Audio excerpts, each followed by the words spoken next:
Assalamualaikum warahmatullahi wabarakatuh. Di sini saya akan menjelaskan tentang pasar, yang dimana pasar itu ada tiga struktur. Yang pertama itu monopoli, oligopoli, sama persaingan sempurna. Nah, saya akan menjelaskan terkait dengan pasar monopoli karena itu ya tugas saya. Jadi saya akan menjelaskan itu. Sebelum kita beranjak ke materi yang lebih rinci, alangkah baiknya saya memperkenalkan terlebih dahulu. Nah, perkenalkan, nama saya Rehan Mahfuz Zubaid dengan NIM 25023000036 dari kelas akuntansi B. Nah, langsung saja kita ke materinya. Yang pertama yaitu pengertian dari pasar monopoli itu tersendiri. Nah, pasar monopoli itu bentuk pasar di mana hanya terdapat satu penjual atau produsen yang menguasai seluruh penawaran barang ataupun jasa. Nah, dalam kondisi ini, perusahaan itu memiliki kekuatan besar untuk menentukan harga, jumlah produksi, dan distribusi barang di pasar karena mereka itu tidak memiliki pesaing langsung. Kata monopoli itu berasal dari bahasa Yunani, monos yang artinya satu dan polein yaitu artinya menjual. Nah, jadi monopoli itu berarti satu penjual. Pada pasar monopoli, konsumen itu tidak mempunyai banyak pilihan karena produk yang dijual itu sulit digantikan oleh produk lain. Nah, pemerintah tuh biasanya melakukan pengawasan agar perusahaan monopoli itu tidak merugikan masyarakat. Nah, contoh yang sering ditemukan di Indonesia adalah layanan listrik oleh PLN dan beberapa layanan transportasi publik tertentu. Nah, yang berikutnya yaitu ciri-ciri pasar monopoli. Yang pertama, hanya ada satu penjual. Dalam pasar monopoli itu hanya ada satu perusahaan yang menyediakan barang atau jasa tertentu. Karena mereka tuh ya tidak ada pesaingnya. Perusahaan tersebut tuh yang menguasai pasar. Nah, contohnya tuh perusahaan listrik negara menjadi satu-satunya penyedia utama listrik di wilayah tertentu. Yang kedua yaitu tidak memiliki barang pengganti atau substitusi. Nah, barang atau jasa yang dijual sulit digantikan produk lain ini karena memiliki fungsi khusus atau belum ada pesaing yang menyediakan layanan serupa. Nah, contohnya layanan distribusi listrik tidak mudah digantikan produk lain. Yang ketiga yaitu produsen yang menjadi penentu harga, price maker. Nah, berbeda dengan pasar persaingan sempurna yang mengikuti harga pasar karena mereka mereka punya pesaing lah. Nah, perusahaan monopoli itu dapat menentukan harga sendiri karena konsumen tuh tidak memiliki alternatif lain. Akibatnya harga itu bisa lebih tinggi, konsumen itu lebih bergantung pada perusahaan itu. Nah, yang keempat, hambatan masuk sangat tinggi. Nah, perusahaan baru sulit masuk ke pasar karena yang pertama membutuhkan modal besar, yang kedua teknologi rumit, yang ketiga yaitu hak paten, yang keempat izin pemerintah, dan yang kelima penguasaan sumber daya alam.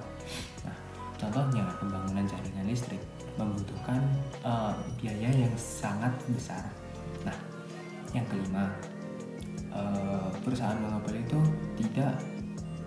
tidak memerlukan promosi yang dibutuhkan. Nah, jadi karena tidak memiliki pesaing besar, perusahaan itu biasanya tidak terlalu gencar melakukan promosi dibandingkan perusahaan di pasar persaingan.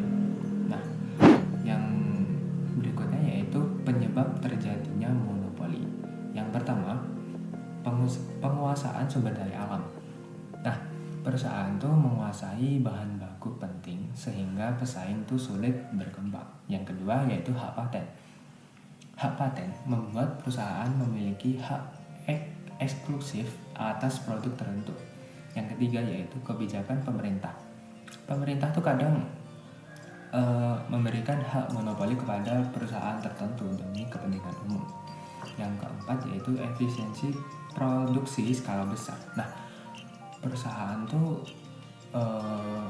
bisa memproduksi barang lebih murah dibandingkan pesaing kecil, karena ya efisiensi produk mereka lebih bagus lah. Yang berikutnya yaitu jenis-jenis monopoli. Nah, jenis-jenisnya antara lain yang pertama yaitu monopoli alamiah. Nah, monopoli ini terjadi secara alami karena satu perusahaan paling efisien dalam menyediakan layanan, contoh distribusi listrik dan air. Yang kedua, monopoli karena undang-undang. Nah, monopoli ini terjadi itu karena pemerintah tuh memberikan hak khusus kepada perusahaan tertentu. Contohnya itu kayak hak cipta, hak paten. Nah, yang ketiga yaitu monopoli karena penguasaan teknologi. Nah, perusahaan unggul itu karena memiliki teknologi yang tidak dimiliki pesaing. Contohnya itu perusahaan teknologi dengan sistem eksklusif. Nah, berikutnya yaitu kelebihannya pasar monopoli. Yang pertama, produksi itu lebih efisien. Nah, produksi dalam skala besar itu dapat menurunkan biaya produksi. Nah, yang kedua, mendorong penelitian dan pengembangan. Keuntungan besar memungkinkan perusahaan melakukan inovasi.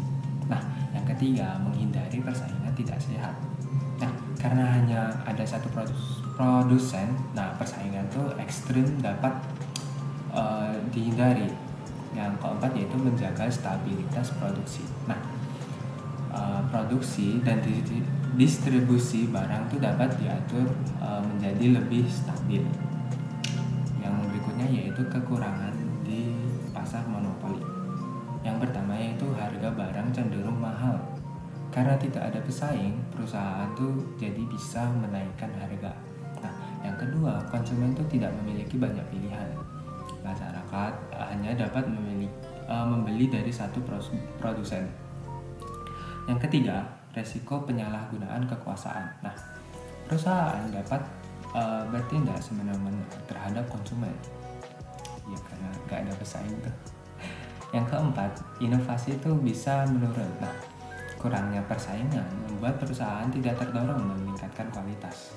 Yang kelima yaitu pelayanan bisa kurang maksimal. Nah, karena konsumen tidak memiliki alternatif lain, jadi ya gitu, kayak masa bodoh gitu. Yang berikutnya, tujuan perusahaan monopoli. Nah, perusahaan monopoli itu biasanya memiliki tujuan. Nah, yang pertama yaitu memperoleh keuntungan maksimal, menguasai pasar, mengendalikan harga, menjaga keberlangsungan usaha dalam jangka panjang. Nah, contoh pasar monopoli di Indonesia yaitu yang pertama PLN. PLN itu merupakan perusahaan utama penyedia listrik di Indonesia karena pengelolaan listriknya itu membutuhkan infrastruktur yang besar. Pasar ini termasuk monopoli alamiah. Yang kedua yaitu Pertamina. Nah, Pertamina itu pernah mendominasi distribusi BBM nasional sehingga menjadi contoh pasar monopoli yang sering dibahas dalam ekonomi. Dan lalu yang ketiga yaitu KAI. Nah, PT KAI ini menjadi operator utama kereta api antar kota Indonesia. Kita akan mengulas kasus-kasus pasar di monopoli. Contoh yang pertama yaitu kasus dari dominasi PLN. Nah, PLN itu menguasai distribusi listrik di Indonesia karena pembangunan jaringan listrik memerlukan biaya yang sangat besar. Nah, kondisi ini membuat perusahaan lain itu jadi sulit bersaing lah. Nah, dampak positifnya itu distribusi itu lebih terpusat. Pemerintah lebih mudah untuk mengawasi. Tapi dampak negatifnya yaitu konsumen tidak punya alternatif penyedia listrik. Lalu tarif listrik sangat dipengaruhi oleh kebijakan perusahaan dan pemerintah. Lalu kasus kedua yaitu dominasi Pertamina. Nah, selama bertahun-tahun Pertamina tuh mendominasi distribusi bahan bakar minyak. Jadi dampak positif dari dominasi ini yang pertama yaitu distribusi BBM lebih terkontrol, pasokan nasional lebih stabil. Nah, dampak negatifnya yaitu persaingannya sangat rendah, harga dan distribusi sangat dipengaruhi oleh satu perusahaan. Nah, kasus yang ketiga dugaan monopoli transportasi online. Nah, beberapa perusahaan transportasi online pernah dituduh melakukan strategi predatory pricing atau bakar uang, yaitu memberikan harga yang sangat murah untuk menarik pelanggan dan menyingkirkan pesaing kecil. Nah, jika pesaing sudah hilang, perusahaan dapat lebih mudah menguasai pasar dan menentukan harga. Nah, dampak pasar monopoli terhadap masyarakatnya yaitu dampak positifnya produksi lebih efisien, lalu distribusi lebih mudah dikontrol, cocok untuk sektor penting seperti listrik dan air. Nah, dampak negatifnya harga itu bisa meningkat mahal, konsumen tuh dirugikan, pilihan produk terbatas. Nah, persaingan usahanya pun berkurang.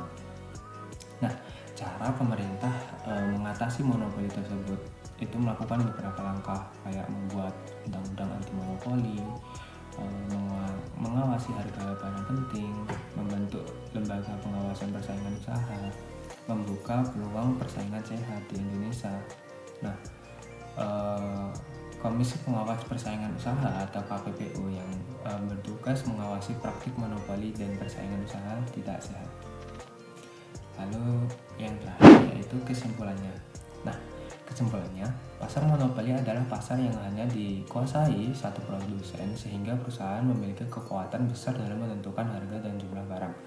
Pasar ini memiliki kelebihan seperti efisiensi produksi dan stabilitas distribusi, tetapi juga memiliki kelemahan karena dapat merugikan konsumen jika tidak diawasi dengan baik. Nah, karena itu pemerintah tuh perlu mengatur dan mengawasi pabrik monopoli agar tetap memberikan manfaat bagi masyarakat. Cukup sekian dari saya. Semoga kita dapat memahaminya. Akhir kata dari saya, wassalamualaikum warahmatullahi wabarakatuh.